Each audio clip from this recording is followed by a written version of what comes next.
안녕하십니까. 지금 최근에 강의를 제가 계속 올리는데 432에는 유튜브에 수산 양식 질병 올라갔습니다. 제가 오늘 컴퓨터도 지금 안 되고, 그 다음에 433은요 수학 전후품제 식중독을 했습니다. 들었다고 전제를 까고 강의하는 게 지금 못하고 있는 겁니다. 그 다음에 434는 등급 구경 10개를 했습니다. 그리고 435에는 어진자가 했는데 포장 구경 중에 거래 단위를 했습니다. 그리고 436개는 합불 판정 해조류 유통 구조를 했습니다. 물론 그전에도 있지만 지금 오늘은 437회입니다. 437이고 직장에서는 제가 퇴근하고 시간을 내서 강의하기 때문에 많이 안 하고 그것도 한 20분도 될 수 있고 30분도 될 수 있는데, 지금 최근 강의가 다시 말씀드릴게요. 유튜브 432는 지금 조금 더 다시 해드려. 컴퓨터 안 되니까 그 말로 하죠 뭐. 수산 일반의 양식 질병입니다. 이게 이제 1차 기출 문제가 지금, 기출 해설서가 지금 거의 완성이 한 98% 됐거든요. 오타 잡다고 지금 계속 지금 잡고 있는데, 요걸 컴퓨터 올려가지고 그걸 강의하면서 오타를 보고 막 그러는 거예요. 그런 상황인데, 432는 수산 일반의 양식이 들어가 있고요. 그 다음에 433은 식중독 독이 들어가 있습니다. 그거는 수학 전후 품질 관리입니다. 그거 설명해 드릴게요. 조금 이따가요. 그리고 434는 등급 구격 10개가 있습니다. 그리고 5조 포장 구격에서 등급 구격 포장 구격이 들어갔잖아요. 434는 그 중에 등급 구격 10개를 했고, 435는 포장 구격을 한 겁니다. 그 안에 거래 단위하고 포장재로 포장을 골판지라든지 폴리에틸렌을 만들 때 어떻게 만들까, 그걸 강의했습니다. 그리고 이제 마지막 어제 436에 올라간 것은 해조류의 유통구조 작년에 놓았습니다. 왜냐하면 수입 원산지 같은 냉장, 냉동 수산물을 어떻게 한국에 들어오느냐. 근데 그게 법이 최근에 개정돼 가지고 전문 무역 상사가 일단 첫 번째 컨택을 해 가지고 들어온다. 그런 식으로 비계통으로 들어온다. 이거와 관계되는 문제였고요. 그 다음에 합불 판정, 그러고 나서 88조 따라서 수로검사, 간능검사, 정밀검사를 하는데, 정밀검사 전에 간능검사에 88조 따라 가지고 합불 판정에 합불 몇 개만 이렇게 어떻게 한다. 왜냐면 이거는 2차니까. 그러니까 435와 436은 2차니까 그 깊이는 안 들어갔어요. 434는. 그렇지만 등급 구경 10개는 다 했고요. 435도 거래 단위는 다 했습니다. 몇 개 안 되니까. 그 다음 합불 판정도 몇 개밖에 안 했습니다. 해조류 쪽으로 위주로 했어요. 이렇게 하더라. 그러고 나서 오늘은 437회입니다. 노란 길인데, 일단 계략적으로 지금 들어간 거 제가 지금 하도 올리니까 이거 적어가지고 올립니다. 지금 이제 헷갈리 버리더라고. 그래서 지금 여기는 아까 전에 작년 오늘 참석 못한 친구가 작년 비브리오 걸렸다길래 지금 설명한 겁니다. 작년 비브리오는 식염이 2, 3% 농도가에 잘 산답니다. 뭐 7%가 살 수 있대요. 그런데 우리가 발효식품에서 작년 비브리오를 방지할 수 있는 대안이 뭐냐면은 소금 농도가 15%가 이상이 된답니다. 보통 10% 이상 되니까 결국은 저온성 세균에 들어가는 비브리오는 살 수가 없는 거예요. 그래서 발효식품이 먹으면은 작년 비브리오는 사라지는 겁니다. 그래서 우리가 보면은 젓갈 같은 거 할 때 소금 농도가 15% 이상이 되더라. 그런데 전통 젓갈은 그렇게 되는데 최근에 상업적인 저염 젓갈이 있잖아요. 자, 이걸 보셔야 됩니다. 여기 농구가 보면은 이게 이제 전통 젓갈입니다. 전통 젓갈. 그런데 지금 최근에 이제 우리가 상업적으로 하는 저염 젓갈이 있거든요. 저염 젓갈. 저염 젓갈은 상업용입니다. 우리가 판매하는, 우리가 먹는 보통 이겁니다. 이 저염 젓갈은 소금 농도가 10% 알로가 됩니다. 얘는 전통 젓갈은 소금 농도가 15% 이상이 돼야 되는 것, 대가 만들고요. 저염 젓갈은 소금 농도가 10% 알로가 됩니다. 알로 이하가 된다는 거죠. 만들 때. 그래야 또 맛이 난답니다. 소금이 짠맛보다도 단맛이 들어가고 할 거 아닙니까? 그러다 보니까 저염 젓갈은 10% 이하의 소금 농도가 있으니까 결국은 뭡니까? 작년 비브리오가 7%에서도 소금 농도가 7%에서도 살 수 있다고 이 말이 나오는 거예요. 같이 관계가 되는 거예요. 그러니까 저염 젓갈에서는 작년 비브리오가 발생 가능하다라는 식으로 가야 되는 겁니다. 이까지는 1차가 나왔지만 2차도 관계가 되는 문제입니다. 그래서 발효식품을 우리가 한국에서 전통적으로 된장이든 새우젓 같은 거 묻는 발효식품이 그래서 의미가 있다. 이런 걸 좀 하면서 정리를 하시고요.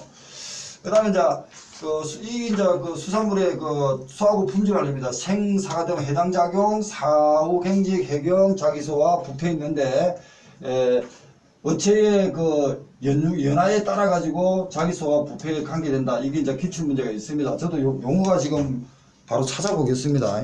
오늘은 이제 진도 많이 나가려고 지금 옛날 책도 다 가져왔는데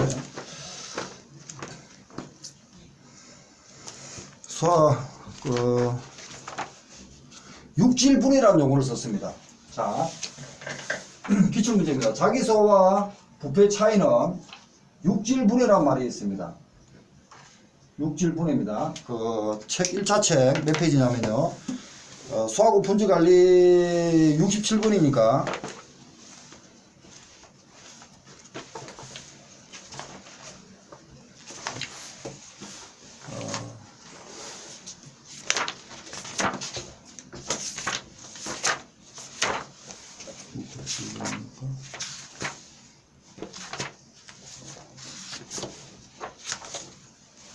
갈조로 BPA 167이면은 2사네 1분 10포장 67이면 몇 헷갈려 3회 1차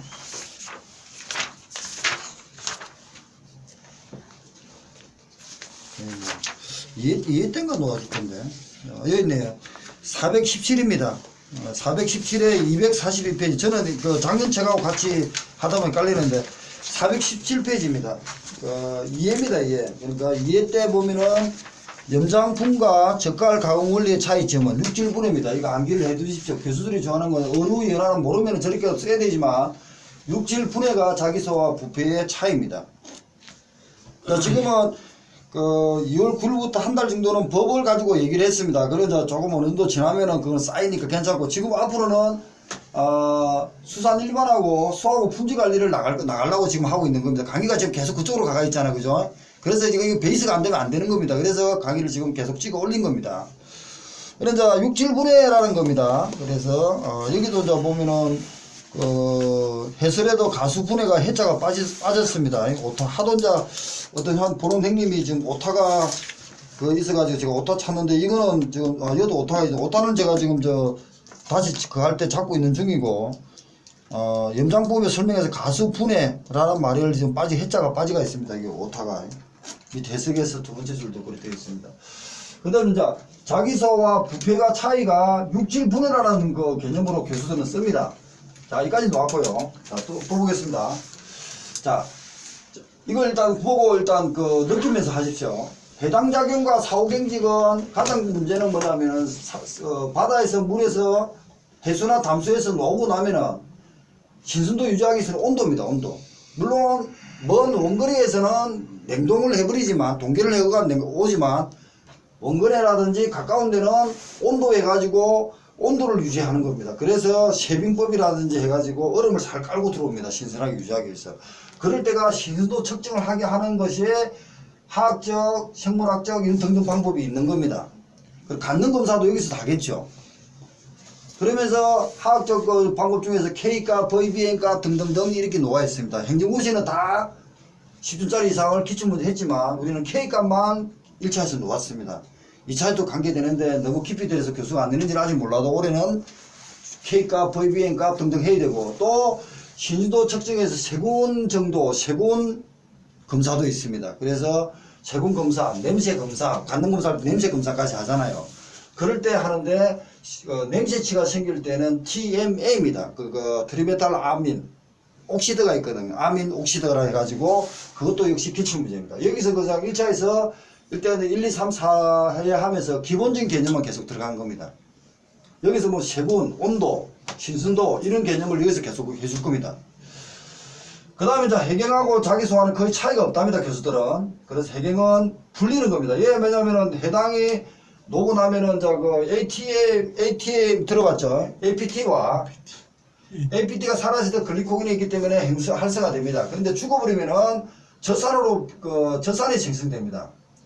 ATP는 정지나 알로 내려갑니다. 그러니까 생성되는 게 아닙니다. 글리코겐이 사라질 때만 움직이는 호소니까. 그러니까 ATP는 억제가 되고 없어지면서 저산이 생성됩니다. 그러면서 지금 부패 쪽으로 가고 있다는 겁니다. 그게 2차 문제였고요. 물론 그때는 문제는 ATP 생성, 저산 생성이라고 답을 그렇게 달았는데 그게 정확하게 보니까 오타였습니다. 그 오타가 아니고 답을 잘못 달은 겁니다. 왜? 죽어버리면 ATP는 생성이 안 됩니다. 저도 저 공부를 그 책 보면 그게 있죠. 자, 그 문제 놓았고 온도가 지금 계속 녹고 있는 거고 해당 사후경직 그러면은 사후경직이라는 것은 자기가 어체 육질 있잖아. 어체가 딱 이렇게 충격이 오면은 딱 긴장을 할 겁니다. 그게 보수성입니다. 그게 이제 사후경직 탁 긴장을 하죠. 거기서 긴장이 풀려버리면요. 왜? 자기가 가지고 있는 에너지를 다 풀어버리면 풀릴 거 아닙니까? 그게 해경입니다. 여기서 해동이란 말을 쓰면 안 됩니다. 이게 제가 봤을 때 풀린다. 경직 땡기 풀린다는 겁니다. 그리고 이제 풀리고 나면은 자기 소화 단계로 간답니다. 그 다음에 부패로 가는데 자기 소화와 부패의 교수들의 차이는 육질의 분해가 차이 난다. 이때까지는 육질이 분해 안 된 겁니다. 따지보면요. 근데 분해가 돼가 연화가 완전히 돼버리면 부패가 되면 부패치가 생긴다는 겁니다. 그렇게 지금 교수들은 보고 있습니다. 근데 교수들 시각에서는요. 생사에서까지 가는 데는 순간적으로 간답니다. 농산물과 다르게. 그래서 계속 식중독이라든지 독이라든지 그 부패라든지 이런 걸 계속 신선도가 포인트라는 겁니다. 수산물은 할 수밖에 없는 겁니다. 그러니까 우리가 이론적으로 보기 위해서는 이런 상태로 가지고 갔지만 이 단계에서는 금방 간답니다. 그래서 여기서 아까 말씀대로 온도라든지 신선도라든지 이런 얘기는 해당과 사후경직 해경 사이에 있지만 자기 소화는 소금이라는 개념을 보고요. 바로시프 여기는 아까 말대로 이 자기 소화에 이용하는 거죠. 사람이 좋으면 그러니까 글리코겐이 분해돼 가지고 좋은 사람의 이로운 식품으로 가는 것이 바로식품이랍니다. 그런데 자기 소화가 분해돼 가지고 육질이 분해돼 가지고 사람한테 해로우면은 부패랍니다. 그렇게 이제 교수들 용어를 쓰더라고요. 저도 많이 틀릴 수 있습니다. 자, 그렇고요. 그래서 여기서 저도 처음 공부할 때는 홍어 형님들 홍어를 한번 보십시오. 홍어. 목포 홍어가 지금 있잖아요. 그죠? 홍어 수입하는 사람 진짜 돈 벌었을 겁니다. 홍어가 과연 자기 소화에 이용했을까요? 그러니까 자기 소화의 다음 단계에 바로 식품 쪽일까요? 해경 쪽일까요? 이렇게 됩니다. 보수성을 가지고 있는 상에서 풀리잖아요. 그죠? 경직등이 풀리잖아요. 여기도 홍어가 들어갈 수도 있는 겁니다. 홍어 이용하는 거. 새콤한 냄새가 나잖아요. 그러면은 부패치라는 개념은 여기서 놓아야 되는데 홍어도 지금 여기서 놓거든요. 어떤 교수는 홍어를 해경을 이론을 활용하는 거다 이렇게 말씀하시는 것도 볼 수도 있고 저는 보기는 제가 지금 박사가 아니니까 밀릴지 몰라도 저는 자기 소화에서 바로나 부패 단계에서 홍어를 지금 하지 않나 이렇게 하는 게 더 논리적이지 않나 생각합니다. 왜냐면 이 고기는 수산물은 다른 호소가 필요 없이 스스로 아토가 들어갑니다. 여기 보면 저번에 보니까 A, U, T, O입니다. 자동차잖아요. 스스로 소화를 시키는 겁니다. 다른 호소가 외부 주고 침범을 받아가지고 하는 게 아니고 수산물 내의 성분 때문에 스스로 자기 소화를 시키는 것이 어치의 특징이란 말입니다. 어육의 변화의 특징입니다. 그러면은 홍어도 새콤하게 삭힌다는 것은 바로 식품에 이용하는 단계니까 자기 소화의 다음 단계가 맞지 않나 이런 저는 고민을 하고 있거든요. 난 넓게 지금 고민을 다 하셔야 됩니다. 지금 넓게 지금 보고 있습니다. 그리고 작년에 유소 현상이라는 것이 사회 2차가 나왔습니다. 자, 자, 아까 전에 말대로 바로가 부패가 되면은 부패, 산패, 이렇게 청변, 사고 다 있습니다. 그리고 이제 갈변, 녹변이 있고요. 자, 저기 부패입니다. 부패를 보면요. 저는 지금 컴퓨터가 없기 때문에 그냥 바로 하는 겁니다. 틀리니까 컴퓨터 찾아보십시오. 부패란 용어에서는, 자, 홍어는 지우고요. 부패란 용어는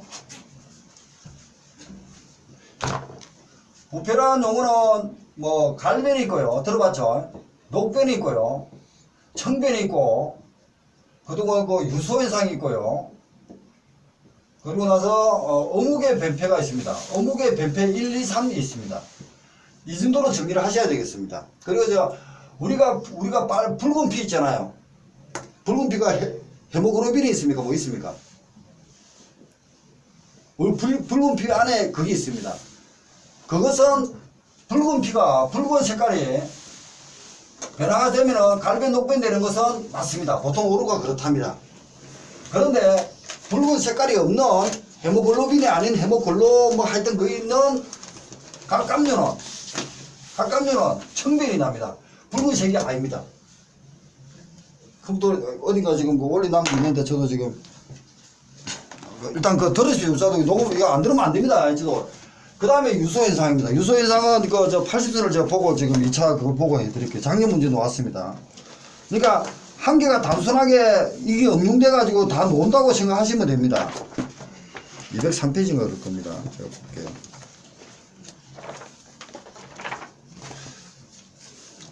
203페이지 203 네. 그 다음 이건 여기 어제 행구고 204 40이네 240 240페이지입니다. 작년 4회 2차 문제입니다. 문제 중에서 232가 작년 4회 2차 문제고 이것도 최근에 제가 한번 시간 내가지고 직장 끝나고 나면 제가 강의를 올릴까 생각 중입니다. 한번 보세요. 12번 문제입니다. 이게 저 식품공정 응용인 겁니다. 유서현상이 나온 겁니다. 작년에 240페이지 12번입니다. 수산물 분지관리사가 A가 지역수산업협동조합에 보관되어 있는 개별 무포장입니다. 개별 무포장과 포장 단위가 보면은 88에 검사, 간능검사, 정밀검사 있죠. 그거 보시 생각하셔야 되고요. 12번 냉동 고등어에 다음 같은 사유로 불합격되었다. 그 예방법을 설명해라 이겁니다. 수산물 분지관리사 A가 예방법을 먹고 이렇게요. 단 온도 관리는 온도 등 시설과 관련된 내용을 정한다. 이게 뭡니까? 이 온도 같은 걸 빼라는 겁니다. 왜? 5점짜리가 너무 이거는 2점밖에 안 됐네 또. 2점밖에 안 됐으니까 다 빼라는 겁니다. 다 내가 물어보는 거는 여기 보면은 수산물 분지관리사 개별 무포장 냉동 오징어가 다가서 불합격 예방법을 해라. 그죠? 항목은 건조 유소란 말을 딱 찍어준 겁니다. 예시를. 항목은 건조 유소인데 불합격. 건조가 되어 있고 유소 현상이 발생했다. 그래서 불합격했다는 겁니다. 니 답은 뭐 할래? 왜 그럼 어떻게 컨설팅 해가지고 제품을 만들래? 이거 물어봤습니다. 작년에 그 문제가 잘 만들어졌죠, 교수가. 2점밖에 안 되지만 굉장히 의미 있는 문제입니다. 자, 그러면은 내가 답은, 작년에 지금 제가 유소현상하고 지금 부산에서도 강의하면서 했기 때문에 적었을 거예요, 이 친구가. 근데 여기는 답이 다 100% 맞다, 안 맞다 얘기하지 마시고, 건조, 유소, 그레이징 해결해가지고, 했습니다. 자, 저는 차라리 유소현상을 하느냐, 이러지, 컴퓨터에 식품 공전에도 있습니다. 컴퓨터 안 켜지는 거죠. 예.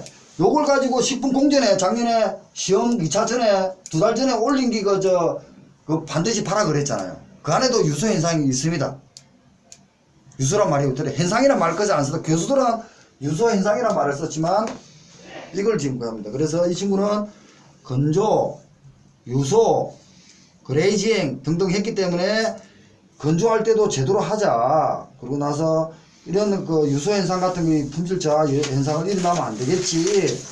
그러고 나서 온도는 빼랬는데 그레이징은 온도잖아 따지보면요.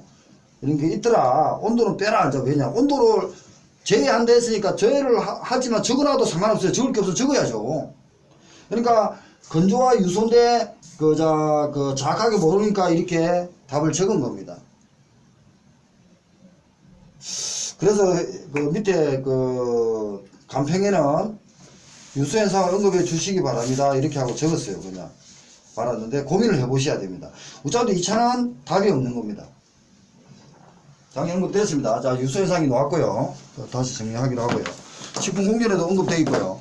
그 다음에 다시 이제 끝이 했습니다. 그래서 청변, 갈변, 녹변은 헤모글로빈이라는 우리가 붉은 피가 있기 때문에 변하면 갈변, 녹변이 됩니다.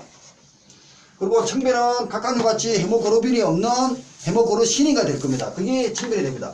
형님, 저도 화학 전공이라든지 이과 전공이 아닙니다. 저는 법학이라든지 행정학이라든지 경영학 전공이지.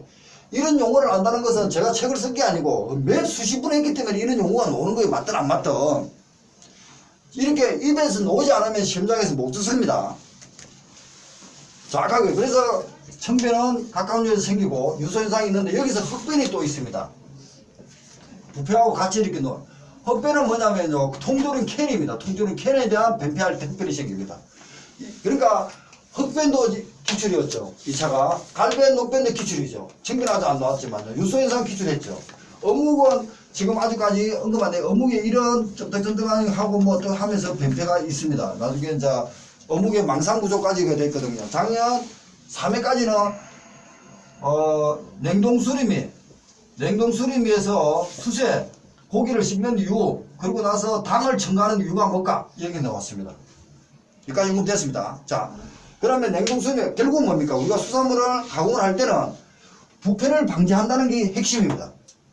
몰라도 이걸 들어가야 되는 겁니다. 왜 식니? 부패 방지한다. 왜? 고기를 가지고 살증이 하든 뭐 하든 간에 왜 식니? 미생물 없앤다. 뻘 없앤다. 이걸 못 듣고 놓은 사람이 이상한 겁니다. 공부 안 하고 그냥 단순하게 안갠 겁니다. 결국 뭡니까? 신선한 유지를 해가지고 우리가 먹는 게 중요한 거지. 수세한다고. 뭐지? 저도 지금 핵심 백문백답에서 수세하고 다 그렇게 강의를 했습니다. 물론 저도 들어가서 못 듣고 놀지는 몰라도 결국 뭡니까? 부패 방지하고 식품으로서 만들어가는 게 목적 아닙니까? 몰라도 그거는 적어야 된다는 얘기입니다. 내용이. 아니 사람이 식중독 안 걸리고 제대로 먹으려고 지금 가공을 하고 신선도 유지하는 거지. 가공회사 사장 돈 벌어주려고 가공하는 건 아니잖아요. 결국은 우리가 부패를 방지해가지고 우리를 어떻게 사람이 이롭게 먹을 것인가? 이게 지금 식품의 대상 아닙니까? 수산물 식품의 대상 아닙니까? 그러니까 당을 왜 첨가할까? 냉동수림이에요. 연제품, 어묵. 왜 당 첨가지? 아니 생각을 해봐야 되는 겁니다. 왜 첨가했습니까? 부패 방지라든지 맛있게 하기 위해서 했겠죠. 상식이라도 그 정도는 적어야 된다는 겁니다. 그걸 이제 수산물 품질관리사로서 용어를 전환을 시키줘야겠지만 그래서 수세는 미생물 방지하고 부패 방지한다. 당을 첨가하는 것은 그 냉동화사? 아닌데 냉동이니까 있잖아요. 냉동을 하다 보면 여기서도 변폐가 생깁니다. 그러니까 냉동을 하다 변폐를 방지하는 냉동 변폐 방지예요. 그런 식으로 말이 들어가야 될 거 아닙니까? 정확한 용어는 시험장에서 뭐 생각 안 납니다. 자, 냉동이니까 이어서 용어입니다. 냉동을 하는데 수림위해서 수세도 하고 가공할 때 당도 첨가하더라 입니다. 근데 냉동을 하면은 왜? 정상적인 수산물을 잡아가지고 죽인 것도 지금 짜증나 죽겠는데 막 보수성이 있는데 그것을 냉동까지 했어요. 신선도 유지하기 위해서. 맞죠? 근데 나중에 당을 첨가하더라는 거죠. 신선도 유지하는데 해야 되는데 냉동까지 하니까 얘가 충격이 너무 큰 거예요. 그러니까 동계를 할 때 반발적인 어떤 현상이 있겠죠. 그걸 방지하는 게 당을 첨가하는 겁니다. 지금부터 앞으로 논리를 그런 식으로 보시라는 겁니다. 단순한 놓가지고 K값은 뭐야? 그러면 K값 신선도 해결한다. 이게 중요한 게 아니고 K값을 신선도 유지하는 것은 뭡니까? 결국은 부패 방지하기 위해서 어떻게 신선도를 측정해가지고 사람이 먹을 수 있고 부패 방지할까? 이런 게 포인트라는 겁니다. 그러니까 단순하게 그 포인트만 딱 가지고 하다 보면 나중에 시험장에 쓰지도 못합니다. 이해 갔어요? 네, 거기서 솔비톨 생각하는 건 솔비톨? 네, 솔비톨 같은 것도 이제 그 방지하는 거죠. 당근에 솔비톨. 예. 이걸 물어볼 때는 당. 그러니까 솔비톨 같은 거 달달한 거 해가지고, 달달한 거 냉동, 이 당의 성분이 보면은 동결을 하더라도 수산물에 대해서 이제 그 안에 어육에 세포 안에 침투를 막아내는 게 있나 봐요. 그게 당 성분이 솔비톨 같은 방지하는 거. 예, 그런 식으로 보면 됩니다. 그게 이제 3회 때 문제였습니다. 하고 그 다음에 자 바로 10분까지 왔습니다. 이건 여기까지는 지금 안 들어가는데 이거 하는 거 1시간 하는 겁니다. 자기 소화를 활용하는 거 있잖아. 이용화 그래서 억제라는 겁니다. 소금이나 건제품, 분제품 여기서 물론 염장법에 대한 어떤 방법, 물관법의 장점하고 3회, 4회 다 나왔습니다. 1차도 마찬가지고 그리고 나서 자기 소화 부패 방지는 육질분해다. 이것도 언급 다 됐고요. 그 다음에 이제 신선도 측정하는 방법 아닌 거 돼가지고 K값, VBM 뭐 이런 식으로도 언급됐고요. 종류가 있고요. 그 다음 세분학적, 세분이 몇 프로 이상이 되고 나면은 부패로 들어가기 때문에 먹으면 안 된다 이거죠. 그러면 부패가 된다. 먹지 마라 이게 뭡니까? 독이 있다는 거죠. 이 고기가 가지고 있는, 거기 있는데 자기 소화를 시키면서 부패를 가버리면은 식중독을 일으킬 수 있는 상이 이제 변한다는 거죠. 그러면 뭡니까? 수하고 품질관리는 수산물 자체에 가지고 있는 독이라든지 식중독을 언급할 수밖에 없다는 겁니다. 이 과목에서는. 그게 몇 회 강의 올렸습니까? 그게 유튜브에 433회입니다. 여기까지는 안 들어갔는데 그 수학 전후 품질 관리는 이 수산물을 가지고 어류가 가지고 있는 독이라든지 자연독, 보고 같은 자연독이 있잖아, 그죠? 보고라든지 독이라든지 식중독, 식중독을 보면은 감염행이 있고 독소행이 식중독이 있습니다. 세군 안에는 감염행은 애가 이 수산물이 부패가 되기 전이라도 이게 그 세군이 딱 들어가 있는 감염행 들어가지고 그걸 사람이 탁 먹으면 식중독이 벌리게 하는 게 있고요. 감염행은 그 자체에 살아가지고 사람이 먹어버리면 보툴리스크만 먹어버리면 독을 해가 식중독을 발생을 시킬 수도 있는 겁니다. 그런 식으로 흘러가는 겁니다. 그래서 그런 식으로 수학 전후 품질 관리는 식중독과 독을 언급할 수밖에 없는 사항입니다. 요거하고 이제 그 다음에 이제 신선도 측정과 관계된 통조림까지만 관계되면은 수학 전후 품질 관리의 개념은 거의 다 정리되는 거예요. 자, 신선도 측정하기 위해서는 뭐 해야 됩니까? 부표하기 위해서는 가공을 해야 되는 겁니다. 그래서 수산물의 특징 안에 보니까 조직상의 특징, 성분상의 특징 이런 걸 얘기를 할 거 아닙니까? 수분이 얼마고 지질이 얼마고 이런 얘기를 하겠죠. 그 다음에 통조림은 어떻고 이라고 합니다. 왜? 통조림을 해야 신선도 유지를 해갖고 부패를 방지하겠죠. 그래서 통조림이 얘기가 놓을 수밖에 없는 겁니다. 여기서는 통조림이라든지 가공 단계가 놓아야 됩니다. 그래서 살쟁이를 보통 하거든요. 그라운딩에 살쟁이를 하거든요. 백 같은 건 다 어체와 어육을 분리를 시키고 나서 공기를 없애야 됩니다. 탈기를 하고 밀봉을 합니다. 그 다음에 살구를 합니다. 그러고 나서 냉각을 하고 그 다음에 포장을 하죠. 그 다음에 탈기를 왜 여기까지는 산패 산소가 굉장히 의미가 있다는 거예요. 산패나 유소가 다 일어나는 게 산소 때문에 그럽니다. 그래서 공기를 막아야 됩니다. 그러고 나서 탈기와 밀봉을 동시에 일어납니다. 그래서 밀봉기는 유중책이라든지 시명책 같은 게 작년에도 2,000부 나왔고요. 그러면 이제 살구는 이때까지는 보통 온도에 한 그 저온성 세공 같은 거 한 3, 40도 정도면 되니까 그때에 저온성 세공 비브리오라든지 수도모나스라든지 이런 애들이 죽어 나갑니다. 근데 아직도 살아있는 건 뭡니까? 보툴리스크 감염행 독소 세군이 살아있습니다. 그래서 이 살구는 120도에서 20도에서 고온에서 6분인가 뭐 하여튼 몇 분 이상을 해야만이 보툴리스크군이 죽는답니다. 살군의 대상은 보툴리스크군을 죽이는 겁니다. 120도까지 고온을 때리고 있죠. 그러고 나서 이 안에 있는 그 어유가 어떤 대상물이 완전히 익어버렸잖아요. 그죠? 100도 넘어버렸으니까. 익었으니까 그걸 그대로 나오면 뭡니까? 캔이, 이런 알루미늄 캔이든 양철 캔이든 간에 캔이 완전히 익어버렸으니까 안에서 막 볼볼볼볼 끓을 거 아닙니까? 이 캔은 이렇게 지금 밀봉하고 딱 되어 있는 상황에서 요걸 방지를 해줘야만이 캔이 부풀리든지 쪼그러들지는 않을 거 아닙니까? 그래서 냉각이 필요한 거예요. 그래서 레토르트 쌉소서 40도까지가 내려버립니다. 급속으로 내립니다. 내리고 나면 천천히 이제 온도가 상온 상태로 가겠죠. 0도나 10도. 그죠? 내려놓고 더 이상은 뭐 내리지 못할 기술이 안 되나 봐요. 그러고 나서 포장으로 해가지고 보관해가지고 판매로 들어가는 겁니다. 냉각에 또 우리 김동희 때 시험 때도 나왔고요. 살군이 3m 나왔습니다. 그러고 나서 밀봉이 작년에 나왔습니다. 밀봉기 단순하게 놓은 겁니다. 작년에 이제 탈기가 놓을 줄 알았는데 아직 안 났어요. 그럼 결국 탈기랑 밀봉은 세트로 움직입니다. 이게 올해도 가능한 문제죠. 아니면 전체로 가능할 수도 있고요. 그러면 지금 얘기한 거 작년의 문제도 탈기가 나왔고요. 여기 해경인가 자기소환과 이것도 작년에 2차전 나왔고요. 1차전 안 놓을 수밖에 놓을 수밖에 없습니다. 이게 수하고 전후 품질 관리입니다. 여기서 독얘기까지 돼 있죠. 식중독. 그러면 이제 간단한 이제 일단 적어볼게요. 일단 독은 부패는 했고요. 그래서 이제 통조림에 보면 통조림에 들어가고 아까 말대로 그 검사, 타강 검사, 통조림을 만들고 나면 검사 포장하고 제품을 만들 검사니까 똑똑똑 때려본다든지 또는 뭐 기계 측정해 본다든지 진공도 측정해 본다든지 해가지고 정상에서 벗어났네? 그럼 불량. 그런 검사를 할 수밖에 없다는 겁니다. 그 다음에 여기서 지금 가장 중요한 거는 이 수하고 전후 품질 관리 433회 유튜브에 올린 게 뭡니까? 컴퓨터도 다 올려놨습니다. 소화기 전후 품질 관리는 식중독입니다. 그리고 독, 폐유독. 독은 보고독이 지금 자 여기 오겠죠. 보고독은 보톨리스뿐인데 벌써 1차 4번, 2차 4번에서 한 그 6번 정도 언급됐습니다. 작년에 2차에서도 안 나왔기 때문에 올해 무조건 대상이 됩니다. 보고독은. 그 다음 페루독은 지금 김용희 시험 때하고 작년에 시험에도 또 나왔습니다. 페루독은 아까 232페이지 오늘은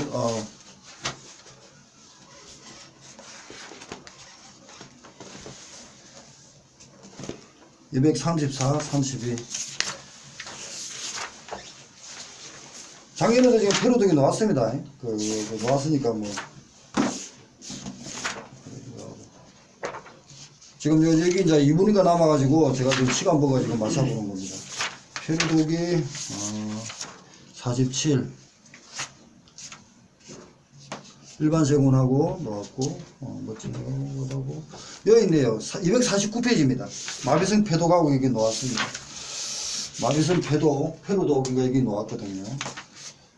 이게 이제 정현정이가 해석 잘 해놨고 했으니까 꼭 읽어보시기 바랍니다. 금융에도 뭐 보완도 하고 했지만. 그러니까 27번이 작년에 나왔습니다. 페루독. 이게 벌써 2번 언급됐습니다.